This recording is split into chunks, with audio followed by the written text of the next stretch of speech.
बात करते हैं या जनता से जो भी होता है, तो मान लीजिए कोई कमियां जो उसमें से निकल के आती है, उस पर सरकार भी ध्यान देगी आपके माध्यम से, और उसमें काफ़ी सुधार भी आएगा। ये बहुत अच्छी बात है, इसके लिए आपको हम धन्यवाद देते हैं। गाँव में पहले नंगे तार होते थे, अब थोड़ा सा रह गया कि जो खेतों में है और खेत से होके जा रहा है या तार उसका थोड़ा सा लटक गया है, उसका सुधार हो। नमस्कार, all India progressive politics association अर्थात आईपा में आप सभी का स्वागत है। मैं राजकुमार गिरी आज मौजूद हूं दुधही विकासखंड के ग्राम पंचायत दोहरा में। हमारे साथ यहां के ग्राम प्रधान रहे और वर्तमान में शिक्षा के क्षेत्र में काम कर रहे हैं, समाज सेवा के क्षेत्र में काम कर रहे हैं नंदलाल तिवारी जी। हम इनसे बात करेंगे और जानेंगे कि इनका विजन जो है वो जनता के विकास को लेकर क्या है। सर्वप्रथम आपका स्वागत है जी, धन्यवाद। हम जानना चाहते हैं कि आपका विजन क्या है क्षेत्र में विकास को लेकर। आप 2 बार ग्राम प्रधान रहे हैं और आगे भी आपकी जो छवि और राजनीतिज्ञ है, तो इस पर आपका विजन जनता के विकास को लेकर क्या है? विकास पे तो मान लीजिए कि विकास तो होना ही चाहिए भाई। जनप्रतिनिधि का दायित्व होता है कि गांव में अच्छे से अच्छे विकास करें और सभी को साफ सुथरा रखें और स्वस्थ हर प्रकार से सभी विकास में कहीं से कोई भेदभाव न हो, सभी को अच्छे से सरकार का जो भी सरकारी योजना है उसको हर परिवार तक उसको पहुंचाया जाए जो उस योग्य है। आपने सरकारी योजना की बात की। आज की स्थिति यह है कि बहुत सारी गाँव में, अधिकतर गाँव में मैंने देखा है कि शौचालय जो बने हैं, मोदी का ये ड्रीम प्रोजेक्ट है स्वच्छ भारत अभियान, इसी के तहत शौचालय भी बनाए गए हैं। लेकिन आज के समय में इन गाँव में कुछ ऐसे शौचालय हैं जो जिनका सिर्फ ढांचा ही बच गया है। तो ऐसे कुछ आपके नज़र में है क्या जो सरकारी योजना है जिसका मतलब ठीक तरह से धरातल पर नहीं उतर पा रहा है और जनता उसका ठीक तरह से लाभ नहीं ले पा रहा? ऐसे कुछ योजना के बारे में आप बताएं।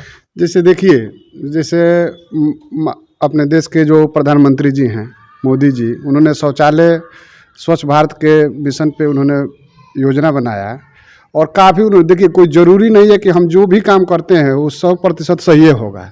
उसमें हम प्रयास करते हैं अच्छा करने के लिए। अगर मान लीजिए कि हम 1000 शौचालय बनवाएं, उसमें से अगर 800 लोग उपयोग कर रहे हैं तो हम कुछ प्रगति की तरफ जाते हैं, समझ रहे हैं। जब अच्छा कुछ करेंगे तो कुछ ज़रूरी नहीं है कि हर आदमी उस चीज़ को बहुत अच्छे से उसका करे। देखते देखते काफ़ी उसका लोग प्रयोग करते हैं। हो सकता है कि आज 800 कर रहे हैं, आने वाले समय में 1000 करेंगे, 1500 करेंगे।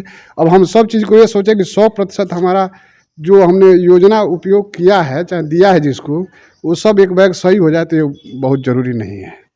अभी आपका जो गांव है मुसहर बाहुली इलाका कहा जाता है, क्योंकि अच्छा खास संख्या है इस गांव में मुसहरों की।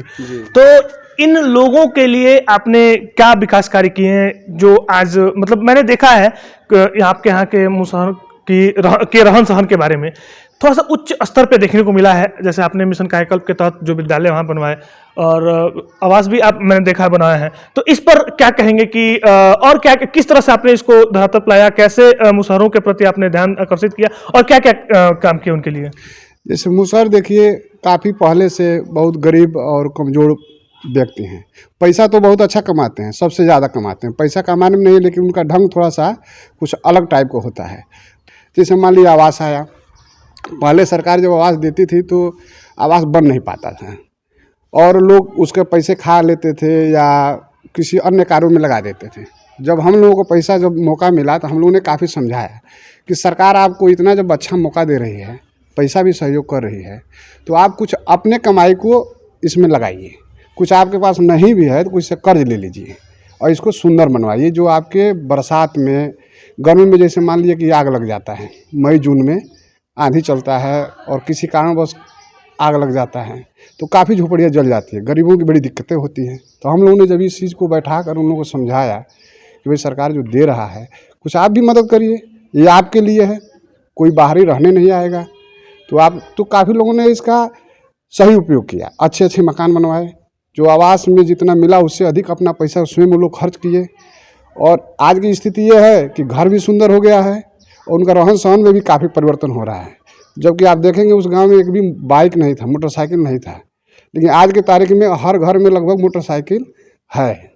तो मान लीजिए कि विकास तो थोड़ा बहुत समय के अनुसार बदल ही रहा है और काफ़ी उन लोगों में परिवर्तन भी आ रहा है।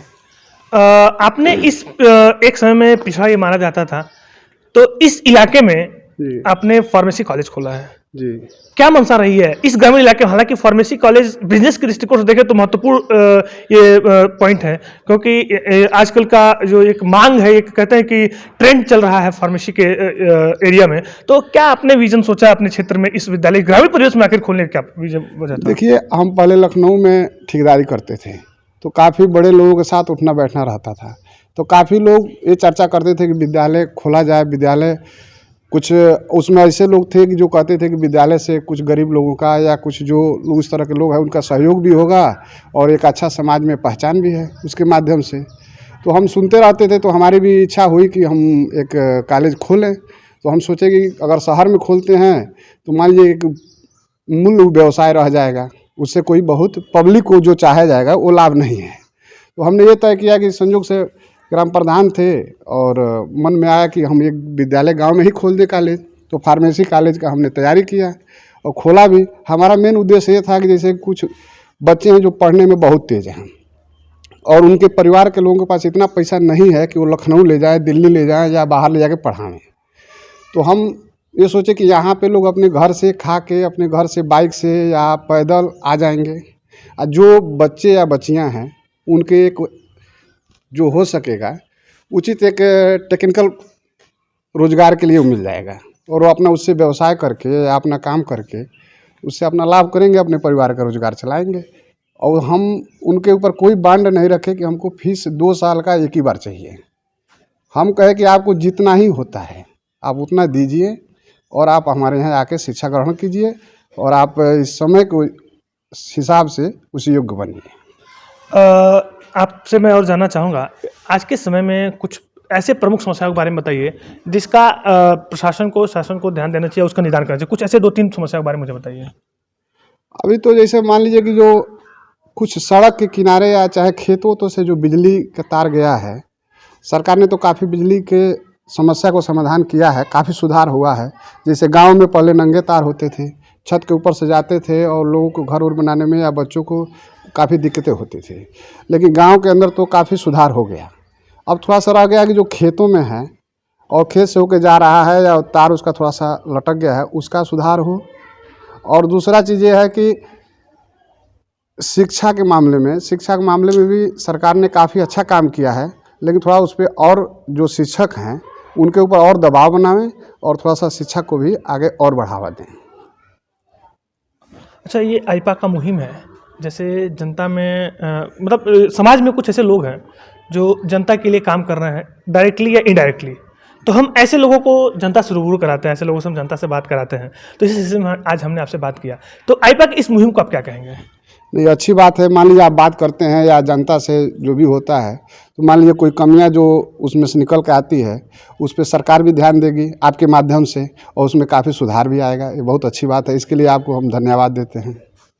तो हम बात कर रहे थे नंदलाल तिवारी जी से, जो कि दुधही विकासखंड के ग्राम पंचायत दोघरा के ग्राम प्रधान थे और यहाँ इस पिछड़ी इलाके में उन्होंने फार्मेसी कॉलेज खोलकर एक अप्रतिम उदाहरण दिया है। और इससे न सिर्फ यहाँ के लोगों को रोजगार मिल रहा है, बल्कि जो यहाँ के बच्चे पढ़ने के लिए बाहर जाते थे या फिर कुछ ऐसी बच्चियाँ जिनके पेरेंट्स बाहर पढ़ने नहीं भेज पाती थी, उन बच्चियों को यहाँ जगह मिल रहा है। वो बच्चे यहाँ पर डी फार्मा, बी फार्मा वगैरह कर रही हैं। तो कहीं ना कहीं इससे उनका जो कैरियर है, उनके कैरियर में भी एक पंख लग रहा है। तो इसी कड़ी में हम अगले जनपद इस बात करेंगे और जानेंगे कि उनका विजन क्या है जनता को लेकर।